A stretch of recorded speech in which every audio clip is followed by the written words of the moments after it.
नमस्कार दोस्तों, कैसे हैं आप लोग। उम्मीद करते हैं आप लोग बहुत बढ़िया होंगे। हम शुरू किए थे हिंदी व्याकरण, जिसमें से हम लोगों ने पढ़ लिया है साधन क्या होता है, फिर जो है भाषा क्या होता है, भाषा के कितने भेद हैं। तो इसके आगे से अब हम लोगों को शुरू करना है। जैसे हमने आपको बताया था कि भाषा के जो है 3 भेद होते हैं। पहला मौखिक, दूसरा लिखित, तीसरा जो होता है सांकेतिक होता है। अगर आप पिछला वीडियो नहीं देखे हैं तो उस वीडियो को देख लेंगे तो आपको अच्छे से समझ में आ जाएगा कि हमने आपको क्या बताया था कि भाषा क्या होता है, साधन क्या होता है। चलिए मोटा मोटी आपको समझा देते हैं। जो भी चीजें धरती पर, जो भी वस्तुएं हमारी मदद करती है किसी न किसी रूप में, उसे हम साधन कहते हैं। जैसे जो है मार्कर लिखने में मदद करता है, ठीक है। अभी जो आप वीडियो देख रहे हैं मोबाइल में, मोबाइल क्या कर रहा है, हमारी वीडियो को आप तक पहुंचाने में या आप तक जल्दी सूचना पहुंचाने में मदद कर रहा है, एक तरह से कह सकते हैं। या फिर आप साइकिल लेते हैं, साइकिल से क्या करते हैं, कहीं दूसरी जगह जाते हैं तो उसका उपयोग करते हैं, मतलब जल्दी पहुंचने में उसका उपयोग करते हैं। तो जो भी चीजें हैं जिसका भी आप नाम लोगे वो कहीं ना कहीं हमारे जीवन से जुड़ा हुआ है, जिसका हम लोग उपयोग करते हैं, ठीक है। तो साधन हम समझ गए, लेकिन पिछला वीडियो आप अगर देख लेते हैं तो और अच्छे से समझ में आएगा। चलिए अब आपको बताते हैं भाषा। भाषा को भी हमने बताया है कि भाषा एक साधन है। और भाषा साधन कैसे है, क्योंकि वो भी क्या करता है, हमारी मदद करता है। किस चीज में, तो विचारों के आदान प्रदान में मदद करता है। मतलब जो हम सोचते हैं वह किसी से कहने में, और सामने वाला व्यक्ति जो कुछ भी सोच रहा है वह हम तक पहुंचाने के लिए साधन सॉरी भाषा का जो है प्रयोग करता है, ठीक है। उसके आगे से हम लोग को पढ़ना है कि भाषा के कितने भेद हैं। मतलब हम अपनी बातों को किसी से कितने तरीकों से कह सकते हैं। पहला तो हम बोल कर कह सकते हैं, दूसरा हम लिख कर कह सकते हैं, तीसरा क्या तरीका है, संकेत करके कह सकते हैं। मतलब 3 तरीका है किसी से अपनी बातों को कहने का। तो उन्हीं तरीकों के बारे में आज हम लोग इस वीडियो में पढ़ेंगे कि क्या क्या तरीका है। चलिए पहला तरीका जान लेते हैं। पहला तरीका था मौखिक। जैसे कि हमने यहाँ पे लिखा है कि क्या क्या पढ़ने वाले हैं हम लोग मौखिक भाषा पढ़ेंगे, लिखित भाषा पढ़ेंगे, सांकेतिक भाषा, मातृभाषा, बोली, प्रादेशिक भाषा, राष्ट्रभाषा, अंतरराष्ट्रीय भाषा। जिसमें सबसे ज्यादा महत्वपूर्ण है बोली। ये थोड़ा सा कंफ्यूज करता है। इसमें एक और टॉपिक जोड़ देते हैं, राजभाषा। राजभाषा इसको भी हम लोग पढ़ने वाले हैं, जो कि बहुत ही महत्वपूर्ण है। तो यहाँ पे जो महत्वपूर्ण है उसको मैंने स्टार बना दिया। यहाँ पे हम लोग आगे इसके बारे में खूब डीपली चर्चा करेंगे।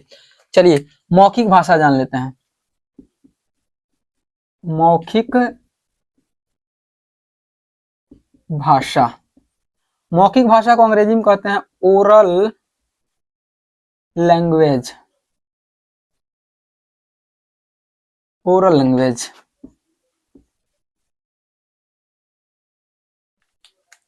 मौखिक नाम से ही पता चल रहा है, जब हम विचारों का आदान प्रदान कैसे करें, बोल कर करें, मुख का प्रयोग जिसमें करें, उसको बोल देंगे मौखिक भाषा। जब हम अपनी बात को किसी से कहने जा रहे हो तो हम किसका प्रयोग करें, अपने मुख का प्रयोग करें, मतलब बोले हम। और एक चीज आप खुद सोचिए, जब हम बोलेंगे तो सामने वाला व्यक्ति क्या करेगा, सुनेगा। मतलब जब विचारों का आदान प्रदान कैसे हो, बोल कर हो और सुन कर हो।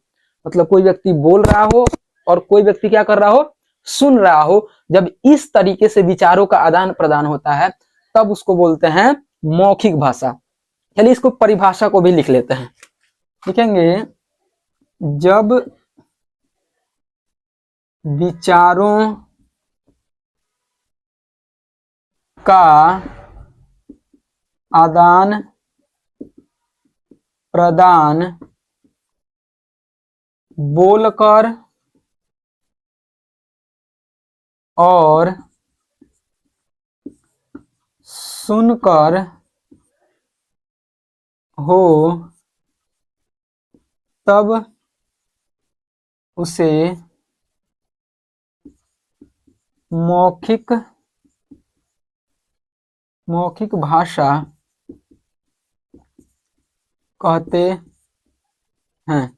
जब विचारों का आदान प्रदान बोलकर और कैसे हो, सुनकर हो, तब उसे मौखिक भाषा कहते हैं। हम यहाँ पे एक और लाइन ऊपर जोड़ सकते थे कि भाषा का वह रूप। तो भाषा का 3 रूप है, उसमें हम लोग उसको शॉर्ट कर दिए हैं ताकि परिभाषा याद करने में भी क्या हो, आसानी हो। जब विचारों का आदान प्रदान, आदान का मतलब होता है आना, अब प्रदान मतलब जाना, यानी अगर हम बोल रहे हैं तो यह प्रदान करना हुआ, ठीक है। अगर कोई व्यक्ति सुन रहा हो तो उसके लिए आ रहा है, यानी कि आदान करना है। तो यहाँ पे आप ज्यादा कंफ्यूज नहीं होंगे कि आदान प्रदान क्या है। जैसे यहाँ पे क्या है, आना, प्रदान, दान मतलब होता है दे देना, ठीक है। तो यहाँ पे हम जब बोलेंगे तो किसी को दे रहे हैं अपनी विचारों को, तो यहाँ पे प्रदान समझ लेंगे। आदान मतलब कोई बात सुना रहा, मतलब हम सुन रहे हैं। तो यहाँ पे ज्यादा कंफ्यूज नहीं होना। तो हम कहेंगे जब विचारों का आदान प्रदान बोलकर और सुनकर हो तब उसे मौखिक भाषा कहते हैं। चलिए कुछ एग्जाम्पल के माध्यम से समझते हैं इसको। जैसे हम लिखते हैं यहाँ पे, हम क्या करते हैं विचारों का आदान प्रदान करने के लिए मौखिक भाषा में। जैसे कोई व्यक्ति भाषण दे रहा होता है, मंच से, बढ़िया मंच उंच लगा हुआ है, वहां से अपनी बातों को एकदम सुना रहा है, बोल रहा है, तो उसमें क्या करता है, वह बोलता है और पब्लिक जो होती है, जनता जो होती है, क्या करती है, सुन रही होती है। तो वहां पर विचारों का आदान प्रदान कैसे हो रहा है, हाँ मौखिक, वहां पे मौखिक भाषा का प्रयोग हो रहा है। तो भाषा का जो पहला रूप है वहां पे प्रयोग होता है, तो हम कहेंगे भाषण। भाषण में क्या होता है, विचारों का आदान प्रदान मौखिक भाषा में होता है।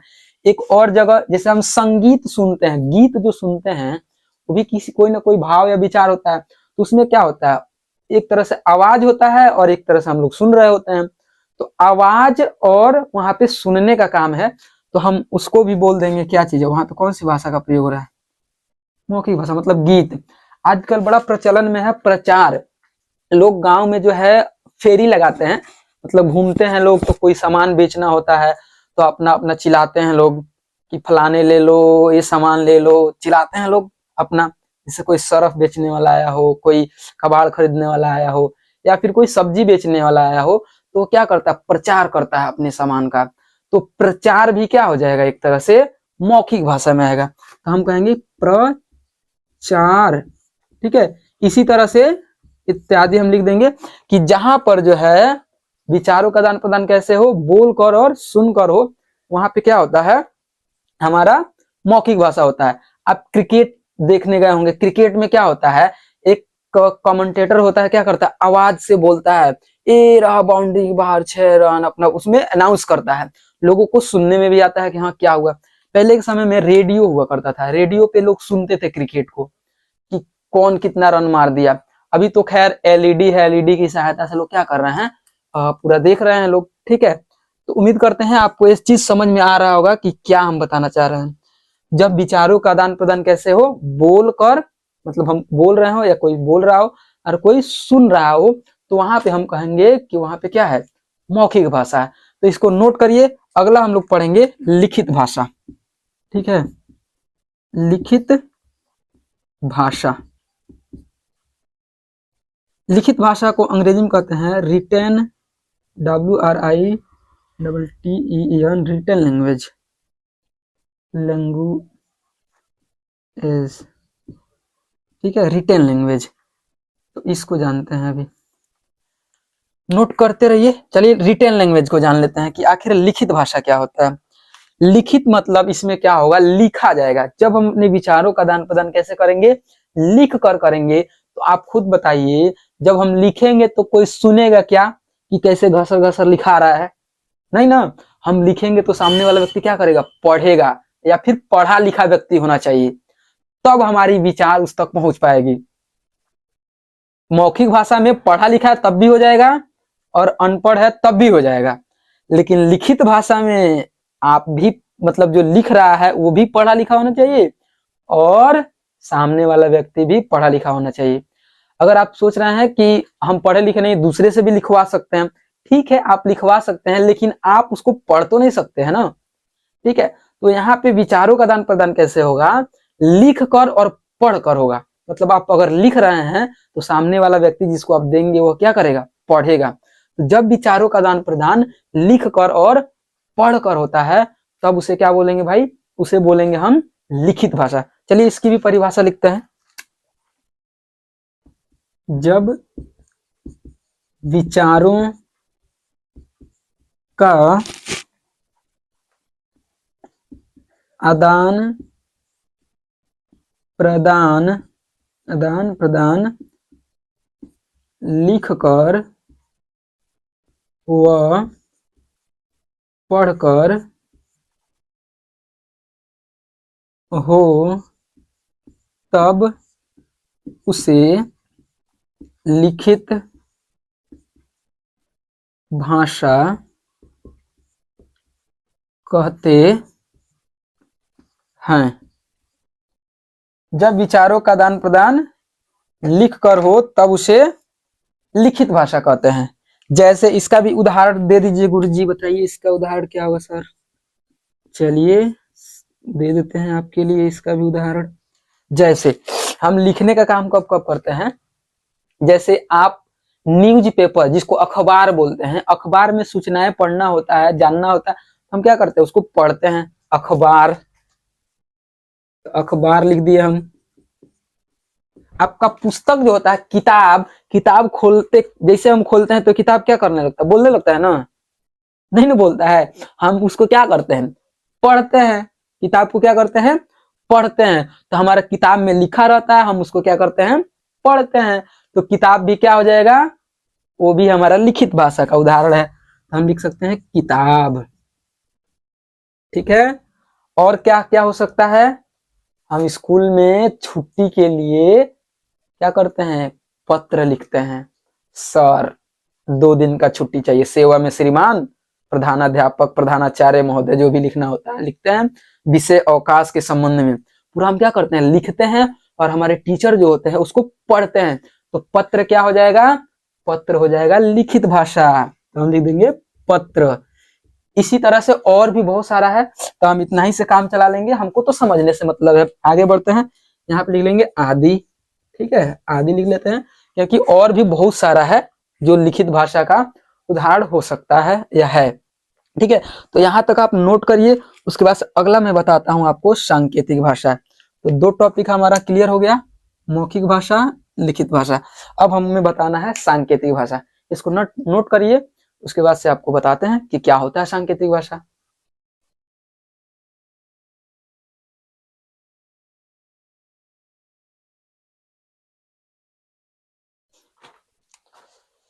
चलिए, अगला हम लोग का टॉपिक है सांकेतिक भाषा। सांकेतिक भाषा को अंग्रेजी में बोलते हैं सिंबल लैंग्वेज, या फिर यहाँ पे आप सिंबल हम लिखे हैं, स्पेलिंग मिला लीजिएगा, हो सकता है स्पेलिंग में थोड़ा सा इधर उधर हो सकता है।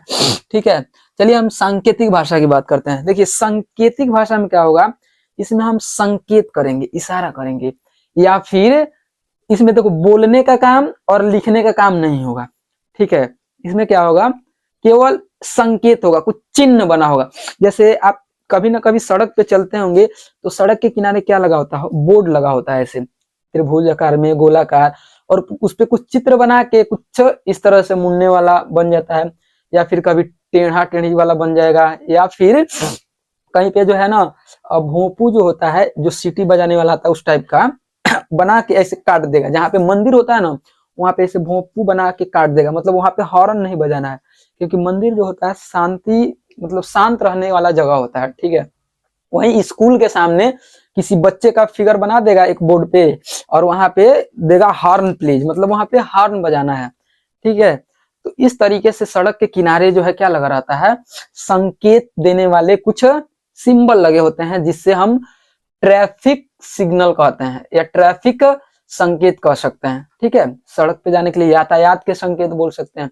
जैसे लाल का मतलब जो होता है रुक जाना, हरा का मतलब चल देना, येलो का मतलब स्लो स्लो स्टार्ट कर लेना, इस टाइप का सिंबल होता है ना। वैसे ही एक बहुत ही पॉपुलर एग्जांपल आपको देते हैं, क्रिकेट का जो एम्पायर होता है, आप उसको बड़े ध्यान से देखते होंगे। एम्पायर क्या करता है, बोलता बोलता कुछ है नहीं, वो केवल इशारा करता रहता है। जैसे किसी को आउट देना होगा ना, तो एक हाथ ऊपर करेगा और एक उंगली कर देगा आउट। ठीक है, 6 बताना होगा, दोनों हाथ उठाए कर दिया। ठीक है, 4 रन बताना हो तो ऐसे कर दिया, या फिर सिंगल या 2 रन बताना होता है, ऐसे बता देता है, पब्लिक को पता चल जाता है, या फिर जो कमेंटेटरी कर रहा होता है उसको इस बात का पता चल जाता है कि कितना रन देना है। ठीक है, कितना रनिंग उसमें हमको ऐड करना है। तो इस तरह से अंपायर क्या करता है, वह संकेत की सहायता से क्या करता है, अपनी बात को। अच्छा, इसकी जरूरत क्यों है, क्योंकि उतना भीड़ में, उतना शोर शराबा में कोई चिल्ला के उतना दूर से कैसे बताएगा, वो तो 2 4 5 मिनट में ही थक जाएगा, फिर हर क्षण एम्पायर बदलना पड़ सकता है। इसलिए संकेत भाषा, कोडिंग भाषा जिसको कह सकते हैं, उसको उपयोग में लाया जाता है। उम्मीद करते हैं आपको समझ में आ रहा है कि सांकेतिक भाषा क्या होता है। चलिए इसको भी लिख लेते हैं परिभाषा के रूप में। जब विचारों का आदान प्रदान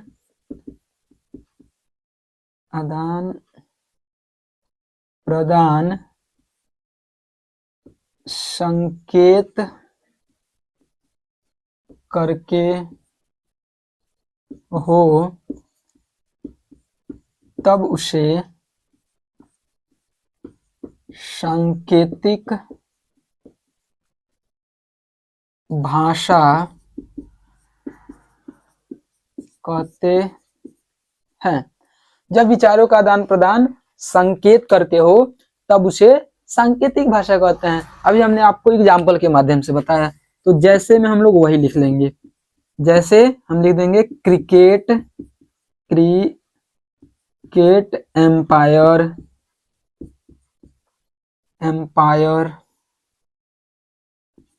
ठीक है।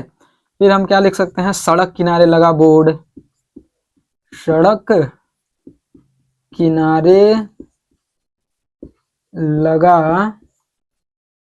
यातायात बोर्ड लिख सकते हैं, यातायात बोर्ड। ये क्या करते हैं, हमको संकेत करते हैं, बताते हैं कि क्या है। आप रेलवे मार्ग पे भी जाएंगे तो वहां पे भी बहुत ज्यादा संकेत वाला चीज मिल सकता है आपको, ठीक है।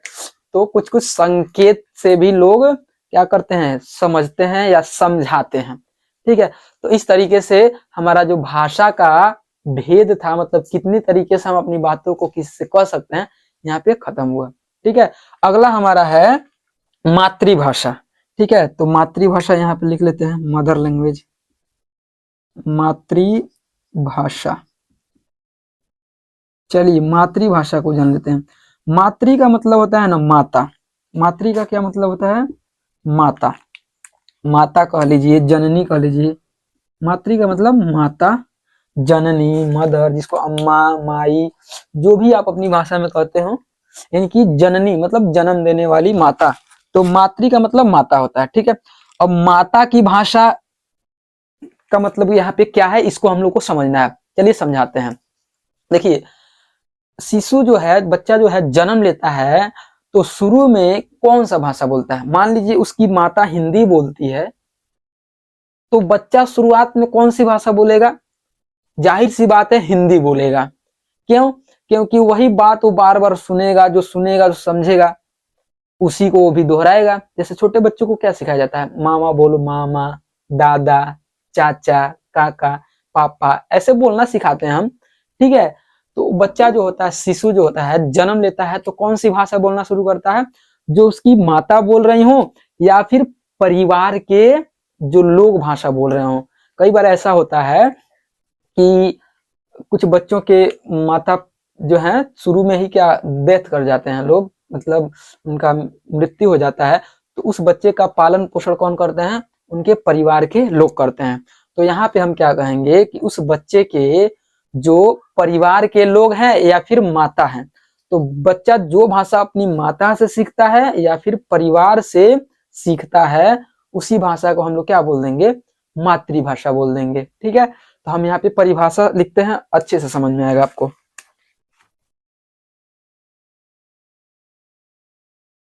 बच्चे जो भाषा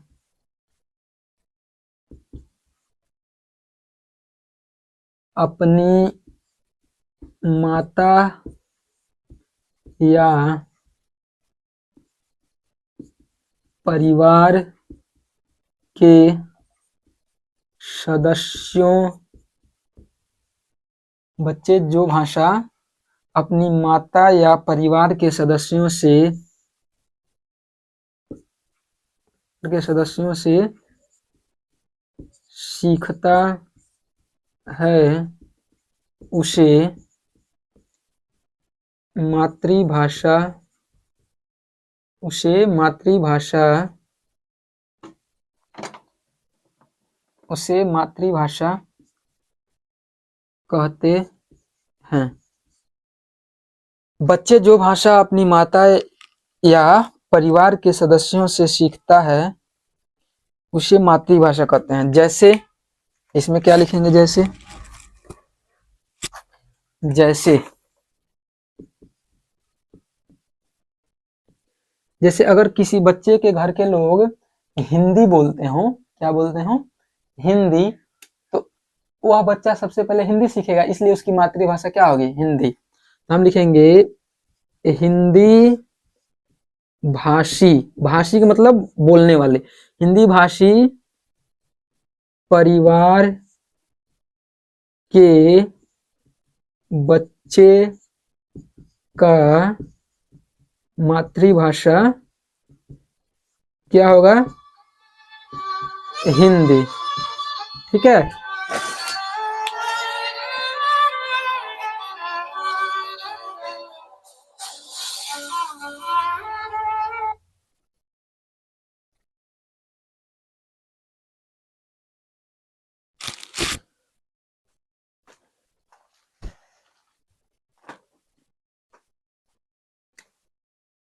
हिंदी भाषी परिवार के बच्चे का मातृभाषा हिंदी होगा।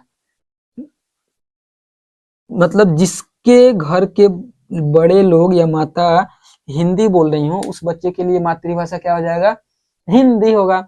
लेकिन अगर किसी बच्चे के माता पिता अंग्रेजी बोलते हैं, तो उस बच्चे का मातृभाषा क्या होगा, अंग्रेजी होगा। अगर सभी लोग उर्दू बोलते हैं तो उसकी उर्दू होगी। मतलब ये कि छोटा बच्चा जो भाषा शुरू में बचपन में सीखता है, उस भाषा को मातृभाषा बोलते हैं। ठीक है, उम्मीद करते हैं मातृभाषा भी आपको अच्छे से समझ में आ गया होगा। तो इसको जो है यहाँ तक नोट कीजिए, उसके बाद से अगला बताते हैं। हमने पढ़ लिया सांकेतिक भाषा और मातृभाषा। अब आता है हमारा अगला हेडिंग, बोली। तो बोली को समझाते हैं, उससे पहले इसको नोट करिए।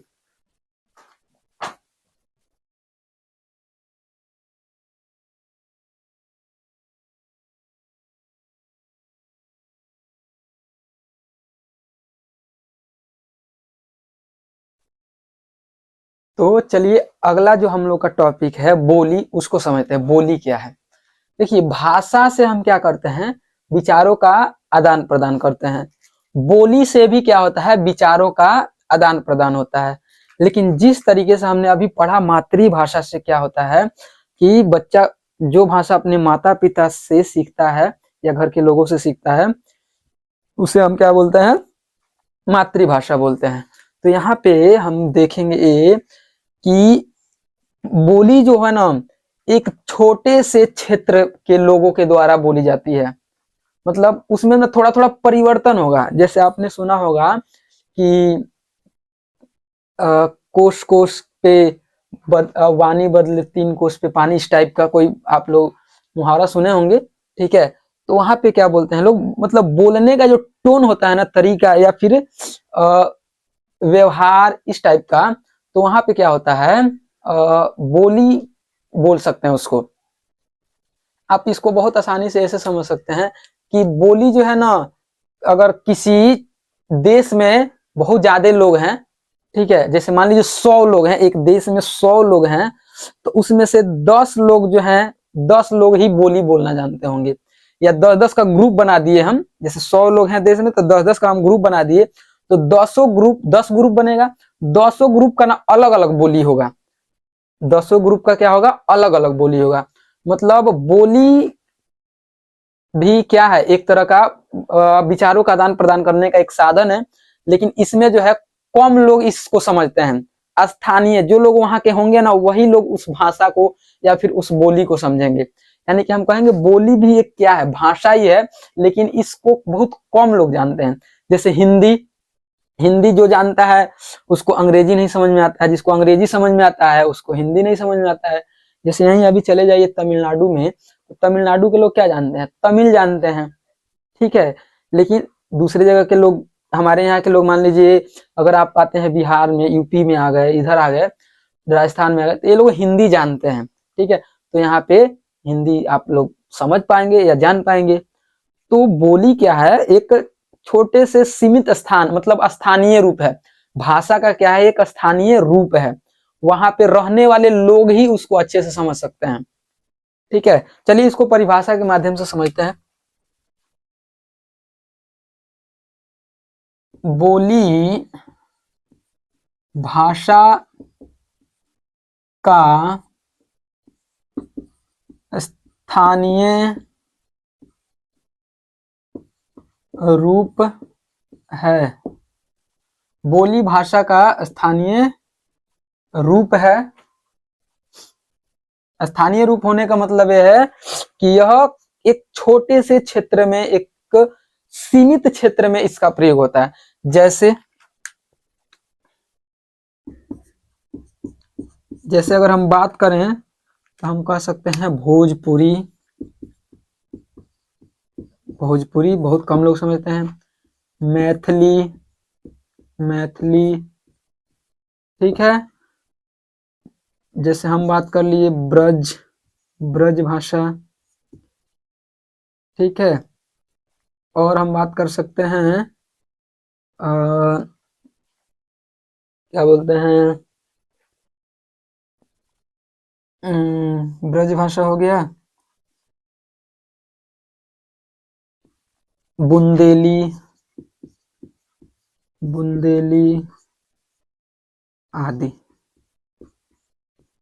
ये सब क्या है, बोली है। मतलब इसको सब लोग नहीं जानते हैं, कुछ क्षेत्र के लोग ही जानते हैं। जैसे हम एक अच्छे से एग्जाम्पल से आपको समझा देते हैं। जैसे जंगल में मान लीजिए कुछ लोग हैं ना, तो जंगल में अपना बोलने वाला उन लोग का अलग ही टोन होता है कि क्या बोलेंगे तो क्या इसका मतलब है। तो जंगल में जो लोग होते हैं, या फिर कह सकते हैं आदिवासी लोग जो होते हैं, उनकी जो भाषा होगी वो भाषा सबको जल्दी नहीं समझ में आएगी। तो इस टाइप का हम कर सकते हैं कि किसी विशेष क्षेत्र में बोली जाने वाली जो भाषा होती है ना, उसको बोली कहते हैं। किसी विशेष क्षेत्र में बोली जाने वाली भाषा को बोली कहते हैं। ऐसे भी आप इसको समझ सकते हैं। तो यह थोड़ा सा समझने वाला है कि बोली क्या है। तो बोली एक छोटे से क्षेत्र में बोला जाता है। यहीं पे अगर हम अभी बात करेंगे, अगला टॉपिक हमारा प्रादेशिक भाषा है। तो प्रादेशिक का मतलब वो क्या होता है, किसी राज्य में, जैसे भारत में कितने राज्य हैं, 28 राज्य हैं। पहले 29 था लेकिन अब 28 राज्य हैं। तो उस 28 राज्य में क्या है कि कौन कौन भाषा बोली जाती है। जैसे हम बात करें गुजरात की गुजराती, तमिलनाडु में तमिल, महाराष्ट्र में मराठी। सभी राज्यों की क्या है, अलग अलग भाषा है। तो राज्य थोड़ा सा बड़ा हो गया क्षेत्र, तो उसको बोल देंगे प्रादेशिक भाषा। प्रदेश मतलब होता है राज्य। लेकिन बोली क्या होगा, एक ही राज्य में ना कई तरह की बोली हो जाएगी, ठीक है। एक ही राज्य में कई तरह की बोली हो जाएगी। तो वहां पे बोली जो है छोटा छोटा प्रांत में, छोटे छोटे क्षेत्रों में बोली जाती है। लेकिन जो भाषा क्या बोलते हैं, प्रादेशिक जो भाषा होगा, इसको क्या कहेंगे, एक राज्य के अधिकतम लोगों द्वारा जो भाषा समझी जाती है उसको क्या बोलेंगे, प्रादेशिक भाषा। तो चलिए प्रादेशिक भाषा भी समझ लेते हैं। प्रादेशिक भाषा, प्रादेशिक भाषा को हम कह सकते हैं स्टेट लैंग्वेज, ठीक है। मतलब स्टेट मतलब राज्य होता है। चलिए लिख लेते हैं इसको। किसी राज्य के, प्रादेशिक का मतलब होता है राज्य, यहाँ पे लिख सकते हैं आप राज्य, ठीक है। किसी राज्य के अधिकतम लोगों द्वारा बोली व समझी जाने वाली भाषा प्रादेशिक भाषा कहलाती है। किसी राज्य के अधिकतम लोगों द्वारा, मतलब किसी राज्य के ज्यादा से ज्यादा लोगों के द्वारा जो भाषा बोला जाता हो और समझा जाता हो, उस भाषा को हम बोलेंगे क्या चीज, प्रादेशिक भाषा। चलिए कुछ एग्जाम्पल भी लिख लेते हैं। जैसे जैसे हमने कहा गुजरात, गुजरात, गुजरात में कौन सी भाषा? तो भाई साहब गुजराती। ठीक है। हमने कहा महाराष्ट्र, महाराष्ट्र, महाराष्ट्र में मराठी। राजस्थान, राजस्थान में, राजस्थान में राजस्थानी, राजस्थानी। तमिलनाडु में, तमिलनाडु, तमिलनाडु में भाई, तो तमिलनाडु में तमिल। ठीक है। इस तरह से इधर हमने लिखा है राज्य, ये है सब राज्य। इधर क्या है? उस राज्य में बोली जाने वाली भाषा है। मतलब किसी राज्य में जो भाषा का प्रयोग किया जाता है जिसमें अधिक से अधिक लोग उसको समझें। अगर किसी राज्य में 500 लोग हैं तो 400, 350 लोग जो है क्या करते हो, उस भाषा को जानते हो, समझते हो। हम ये नहीं कर रहे कि सभी लोग जानते हो, सभी लोग समझते हो सकता है कोई दूसरा व्यक्ति वहां पे आके रह रहा हो। ठीक है। तो उस राज्य में रहने वाले अधिक से अधिक लोग जिस भाषा का प्रयोग करते हैं, जिसको समझते हैं, उस भाषा को उस राज्य की राजभाषा बोलते हैं, यानी कि सॉरी राज्य भाषा बोलते हैं, यानी कि प्रादेशिक भाषा। राज्य भाषा मतलब प्रादेशिक भाषा। आगे राजभाषा और प्रादेशिक भाषा दोनों में अंतर है। ठीक है। तो इसको लास्ट में हम यहाँ पे आपको बताएंगे कि क्या चीज होता है। ठीक है। तो यहाँ तक नोट कीजिए, प्रादेशिक भाषा तक। तो यहाँ तक हम लोगों का कंप्लीट हो चुका। अब हम लोग का 3 बच गया, राष्ट्रभाषा और अंतर्राष्ट्रीय भाषा, फिर राजभाषा। ठीक है। इसको नोट कीजिए, उसके बाद से आपको बताते हैं कि हमारा जो है राष्ट्रभाषा क्या होता है, अंतर्राष्ट्रीय भाषा। ठीक है, नोट करिए।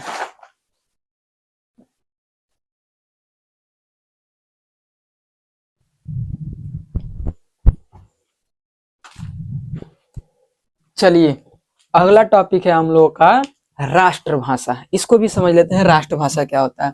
राष्ट्र का मतलब होता है देश, राष्ट्र का मतलब देश। जैसे अभी आपने समझा कि प्रादेशिक भाषा क्या होता है, वैसे ही राष्ट्रभाषा समझिए। राष्ट्र का मतलब देश, मतलब किसी देश में अधिकतम लोगों द्वारा जो भाषा बोली व समझी जाती है, उस भाषा को राष्ट्रभाषा कहते हैं। मतलब जो कॉमन हो। जैसे मान लीजिए हमने अभी बात किया गुजरात का, महाराष्ट्र का, तमिलनाडु का, इन सभी राज्यों की हम बात करें तो ऐसा कौन सी भाषा है जो सभी राज्य में थोड़े थोड़े लोग जानते हो, समझते हो, या फिर 28 राज्य में जिसको समझा जाता हो। 28 राज्य है, उसमें से आधा करते हैं तो 14 राज्य होता है। ऐसा कौन सा भाषा है जिसमें 15 राज्य, 16 राज्य, 17, 18 राज्य से अधिक लोग जानते हैं, उस भाषा को हम क्या बोल देंगे, राष्ट्रभाषा कह सकते हैं। या फिर देश के अधिकतम लोगों के द्वारा जो भाषा बोली वो समझी जाती है, उस भाषा को क्या बोलेंगे, राष्ट्रभाषा बोलेंगे। सिंपल है। किसी देश में अगर 100 लोग हैं तो उस देश के अगर 80 लोग, 70 लोग, 75 लोग भी हिंदी का प्रयोग अगर करते हैं तो देश की राष्ट्रभाषा क्या होगी, हिंदी होगी। ठीक है। मतलब किसी देश के अधिक से अधिक लोगों के द्वारा जिस भाषा का प्रयोग किया जाएगा उस भाषा को बोलेंगे वह राष्ट्रभाषा। चलिए परिभाषा के रूप में इसको लिखता है।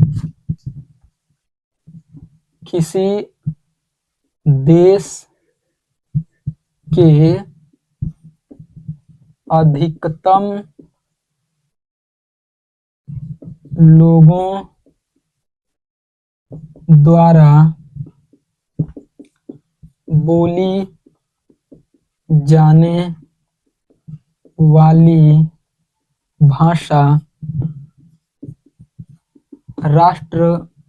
राष्ट्रभाषा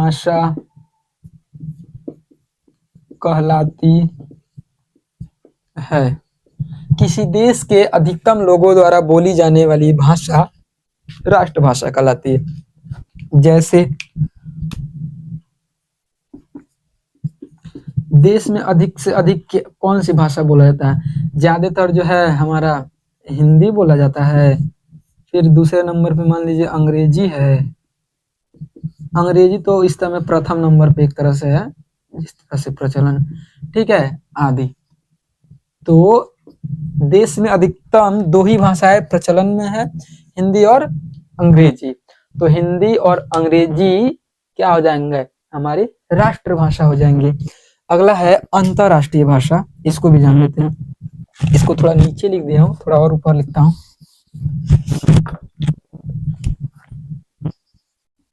अंतरराष्ट्रीय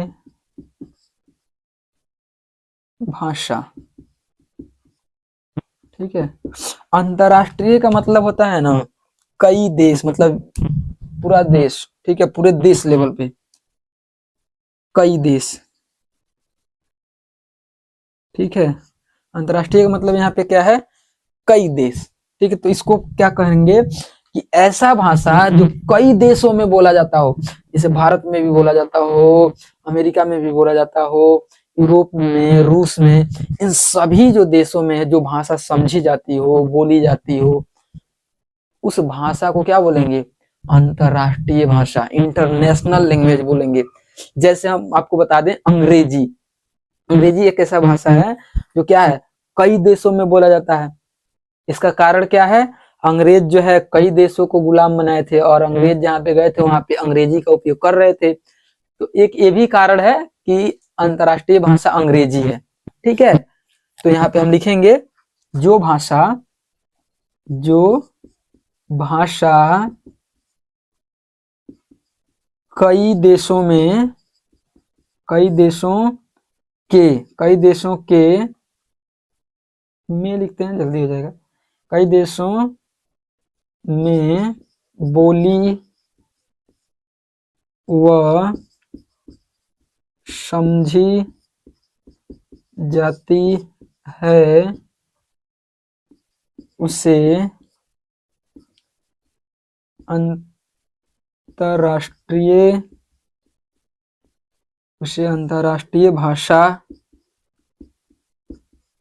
कहते हैं। जैसे लिख लेंगे, जैसे हमारा क्या है, अंग्रेजी,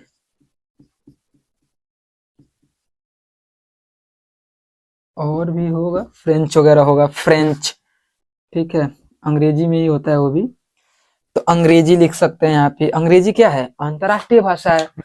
तो देश, विश्व के कई देशों में जो भाषा का प्रयोग किया जाता है, जिस भाषा का कई देशों में प्रयोग किया जाता है, उस भाषा को क्या बोलेंगे, अंतरराष्ट्रीय भाषा। बहुत इजी है, नोट करिए। उसके बाद से हम लोग का अगला टॉपिक है राजभाषा। इसके बाद आपको बताते हैं, नोट कीजिए यहाँ तक।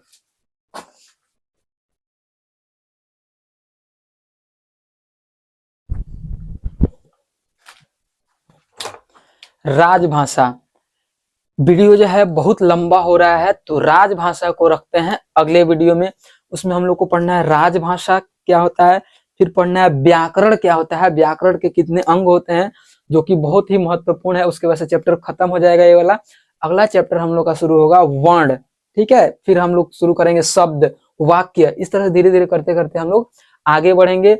और हम आपको विश्वास दिलाते हैं कि इस सीरीज को, इस व्याकरण सीरीज को जो पढ़ेगा वह किसी भी कॉम्पिटेटिव एग्जाम में बैठ सकता है। हिंदी का अगर खास करके कोई भी सवाल आता है तो वह आसानी से कर सकता है।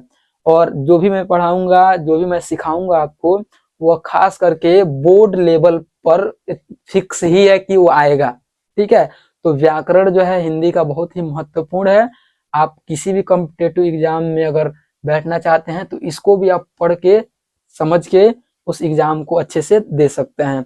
उम्मीद करते हैं यहाँ तक आपको बहुत मजा आया होगा और आप आनंद ऐसे लेते रहिए। और वीडियो को जो है लाइक कर दीजिएगा, अगर चैनल पे नए हैं तो सब्सक्राइब कीजिएगा। धन्यवाद, जय हिंद, वंदे मातरम।